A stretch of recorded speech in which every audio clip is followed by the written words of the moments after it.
Greetings there, ladies and gentlemen. I am James Virgilus, and I'd like to welcome you to the second of the Mario, or the Super Mario series, Super Mario 2. Now, this game and me go back. This is actually the first game I've actually owned on the NES, the original NES. So I know this game quite well. So we shall see. And it actually has a story, so this is fantastic. Which I didn't read any of it. But it shall repeat, so I'm gonna wait.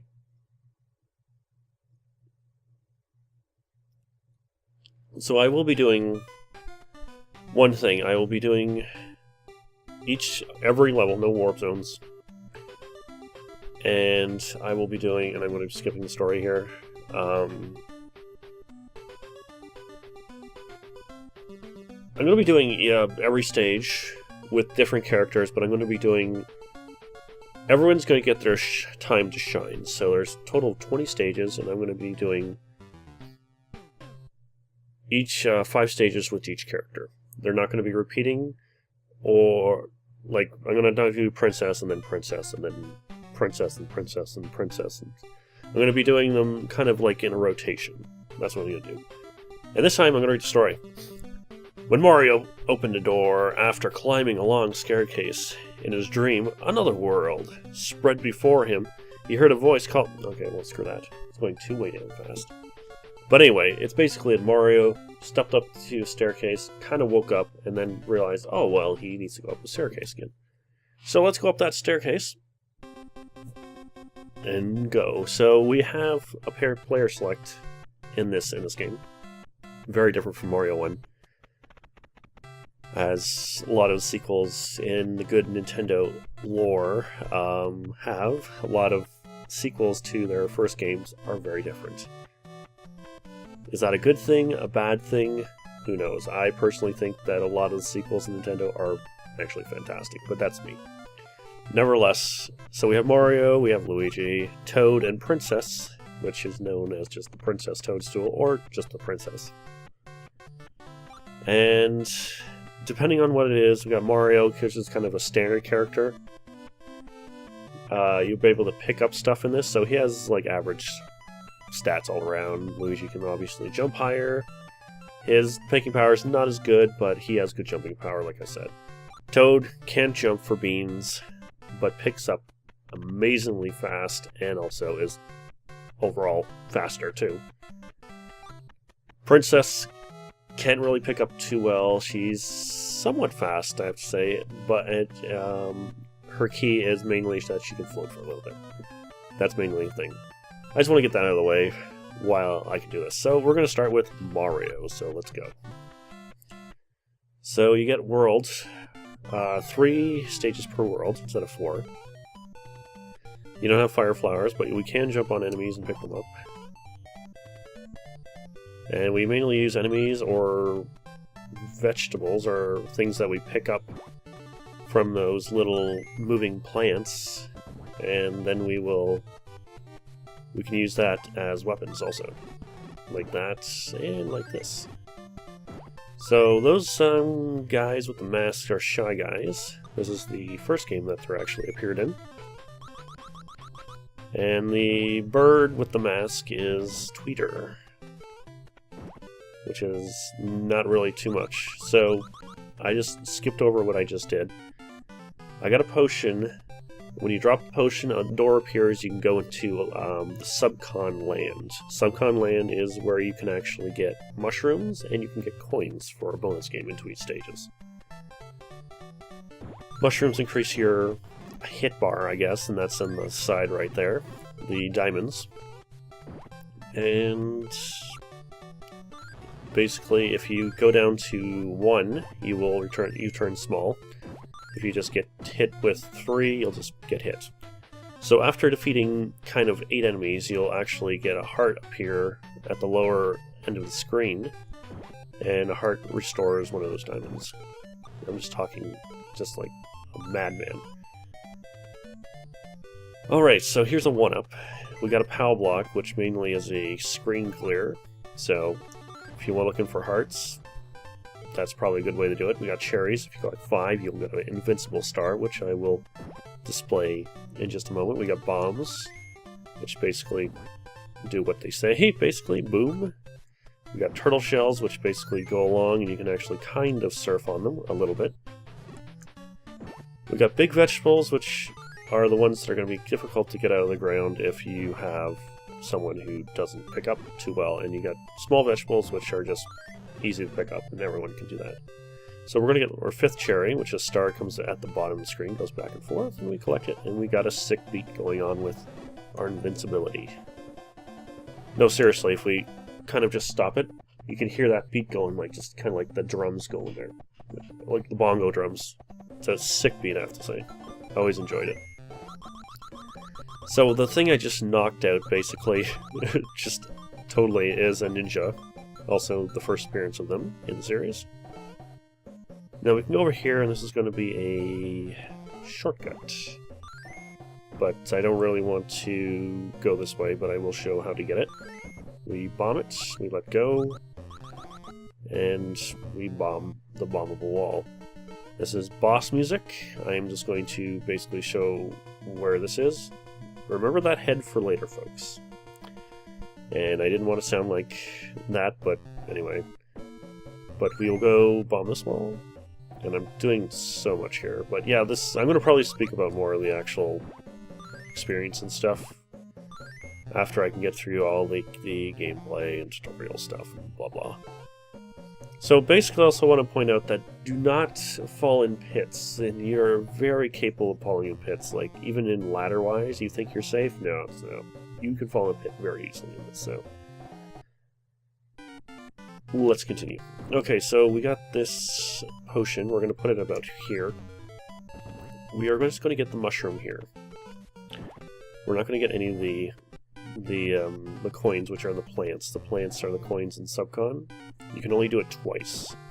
So you want to maximize your coinage, I guess, in Subcon, so I will do this. Coins are kind of counted as weighted plants, or big plants, so whoever does not pick up well will not pick up coins too well.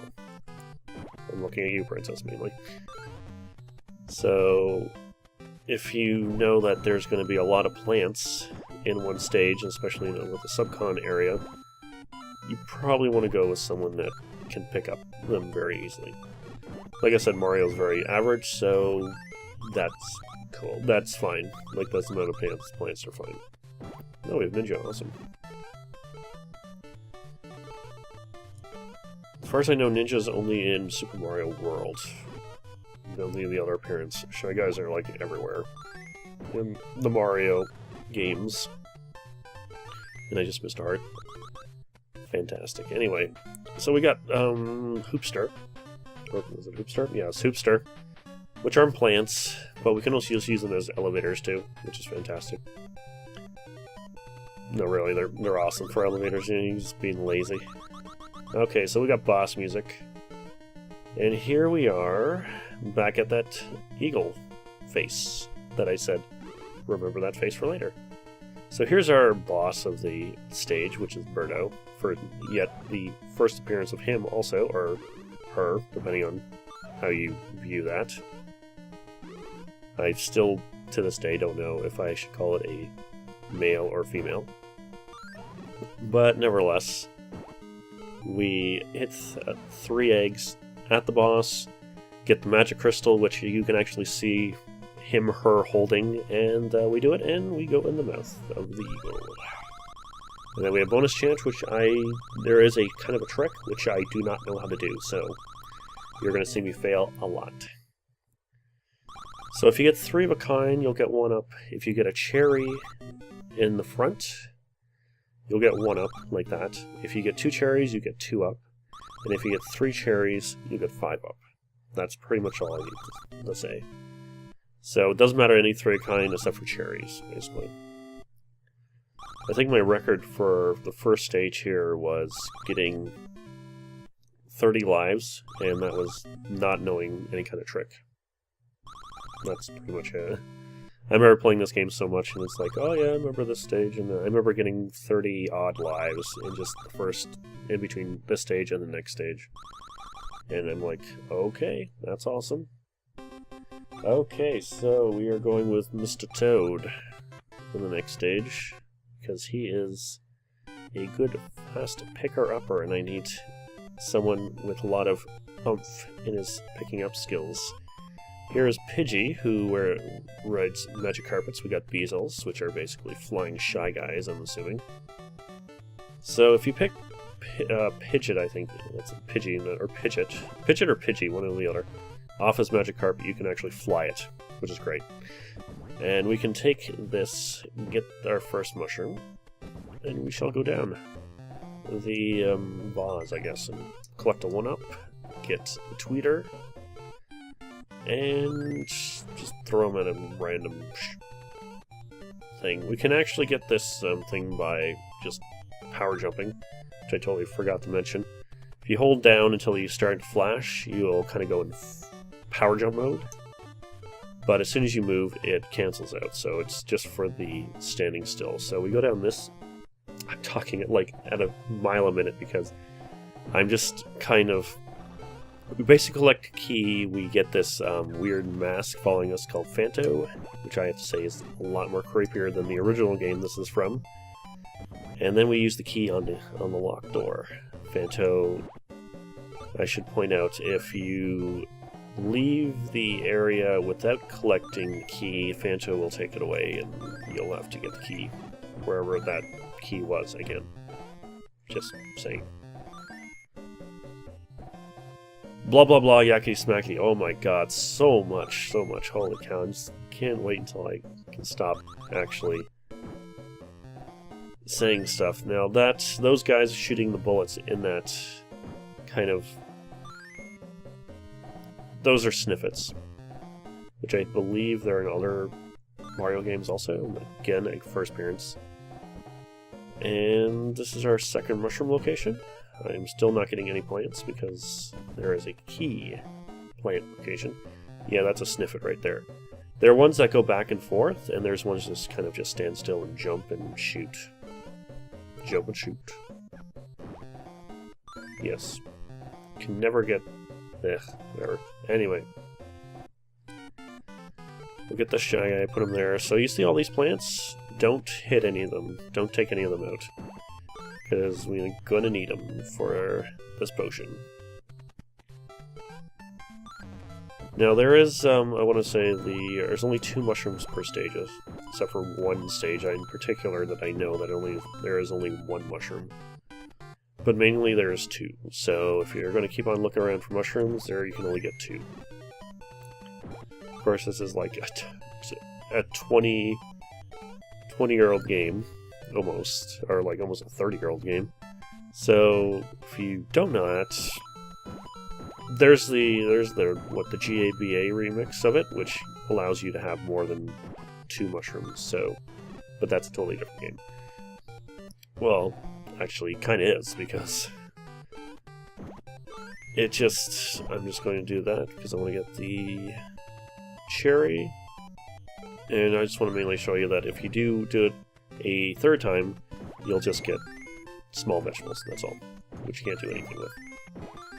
Although you can have extra ammunition if you choose to do that. So now I'm going to do something relatively pointless, but I love doing every single time that I do it.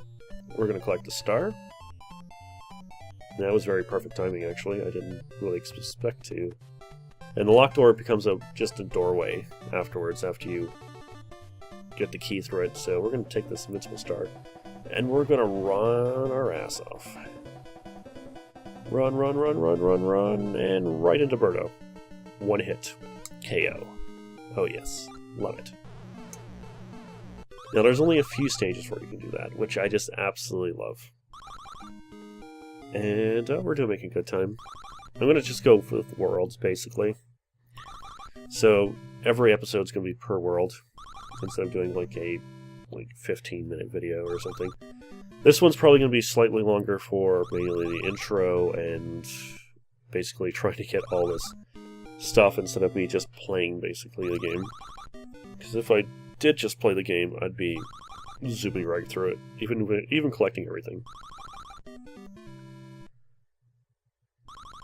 Now, again, I don't know that I don't know the kind of trick to this. I never actually got it. I just do this randomly, and I get lives.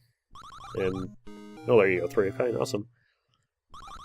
And there we go. We got some luck with me. Yay! Nope. And if you get no coins, obviously you'll get no bonus, which is good for speedruns. Alright, and we are going to go for the princess, which is... See, when I actually come back to this game, I'm like, wait a minute, isn't the princess blonde? And I believe she is, so this is before Princess obviously got her hair bleached, I guess. Or she's a natural blonde and just did a brunette, it's like... But anyway, I didn't get any of those cherries because if you get subcon cherries, they'll actually count as your cherry total and you can go back from subcon and actually get the cherries again. But I already got 4, so I didn't want that star to appear in subcon because if you don't get that star in subcon, you will not get it. And I want it now.